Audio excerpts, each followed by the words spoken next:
वसुंधरा सम्मेलन में सीएम भूपेश बघेल क्या कुछ कह रहे हैं, आपको सुनवाते हैं। कृष्ण के समय यज्ञ का अर्थ और बदल गया। उसी प्रकार से कबीर तुलसी दादू के समय जो भक्त की परिभाषा थी, आज योगी मोदी युग में भक्त की परिभाषा बदल गई है। जिस प्रकार से नेताजी का सुभाष चंद्र बोस के समय नेताजी शब्द का अर्थ जो था, आज के समय में नेताजी का अर्थ, उसका स्वरूप बदल गया है। उसी प्रकार से भक्त का भी उस शब्द का, किसी के यदि भक्त बोल दो तो लगता है किसी ने गाली दे दी आजकल। लेकिन भक्त जो लोग हैं वो बड़े प्रसन्न होते हैं। गांधी जी को उल्लेख आपने किया और गोली मारने के बाद हे राम उन्होंने कहा। मैं सोच रहा था यदि किसी को थप्पड़ मार दें उसके बदले में आप क्या प्रतिक्रिया देंगे? किसी का आप जख्मी कर दें, किसी के एक्सीडेंट कर दें, किसी को मार दें, किसी को गाली दे दें, किसी की आलोचना कर दें। आलोचक भले कितना सक्षम हो, जिसकी आलोचना हुई हो वो कितना भी कमजोर हो, भले सामने में प्रतिक्रिया न दे, लेकिन उसके मन मस्तिष्क में वो बात रह जाती है और कितने घंटे, कितने दिन, कितने महीने, कितने साल तक के वो बातें स्मृति में बनी रहती है और वो सालती रहती है। ऐसे समय में किसी व्यक्ति को गोली मार दे और उसके प्रतिक्रिया में हे राम निकले, ये कोई छोटी मोटी बात नहीं है। जो शब्द तितिक्षा है उसका पराकाष्ठा मैं कह सकता हूं, क्योंकि बड़े बड़े संत महात्मा बैठे हैं, उसके सामने मैं तितिक्षा शब्द के को व्याख्या करूं उचित नहीं है। लेकिन हमारे संतों ने, ऋषियों ने तितिक्षा की बात कही। यदि सामने वाला आलोचना भी कर दे, कठोर शब्द कह दे, आप पे हमला भी कर दे, तो आपके मन में उसका कोई प्रभाव नहीं पड़ना चाहिए। ये छोटा मोटा अभ्यास नहीं। और गांधी जी ने कितना अभ्यास किया होगा, तब जाके हे राम निकला होगा।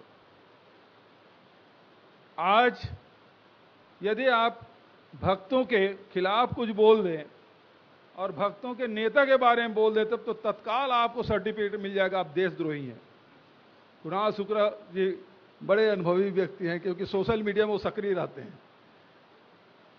अब हम लोग तो चूंकि अब सत्ता में हैं तो सोशल मीडिया बना कर रखना जरूरी है, सोशल मीडिया में रहना जरूरी है, सबके लिए जरूरी नहीं है।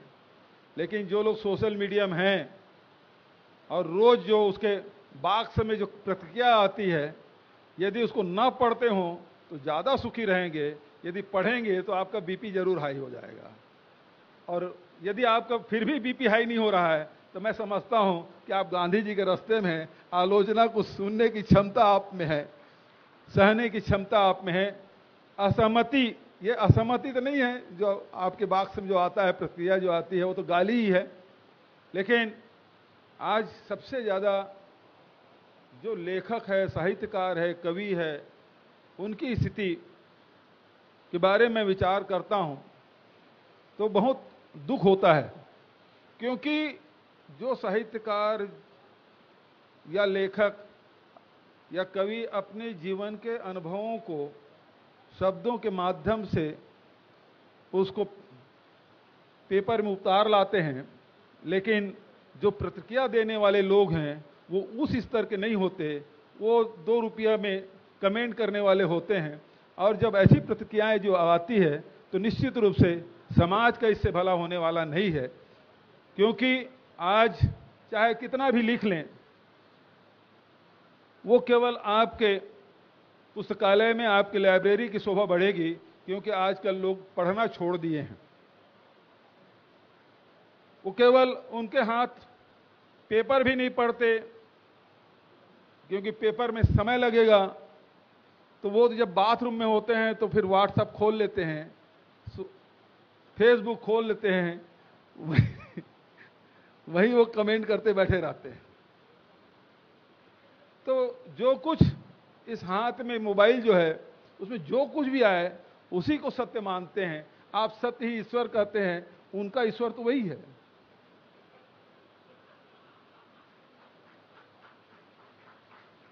पानी कम हो गया क्या?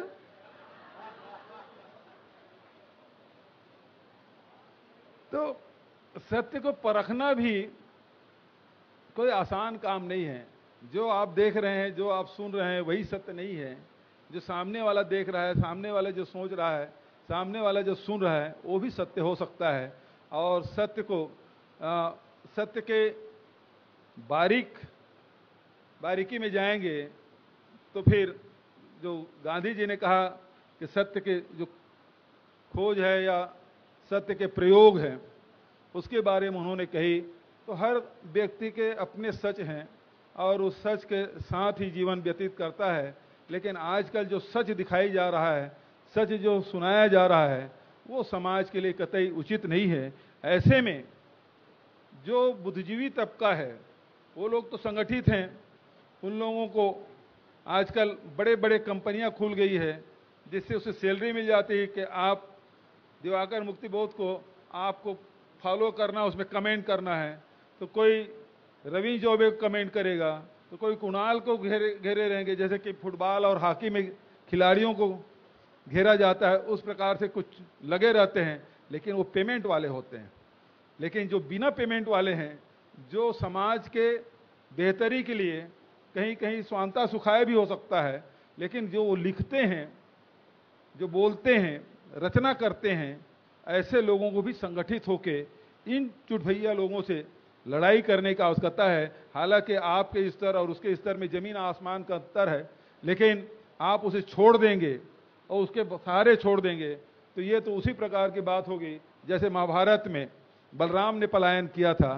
तो ये पलायन का अवसर नहीं है, बल्कि डट के मुकाबला करने का आवश्यकता है। चाहे आपके सामने लड़ने वाला आपके स्तर का हो ना हो, लेकिन लड़ाई तो लड़नी पड़ेगी, क्योंकि आपके हिस्से की लड़ाई है।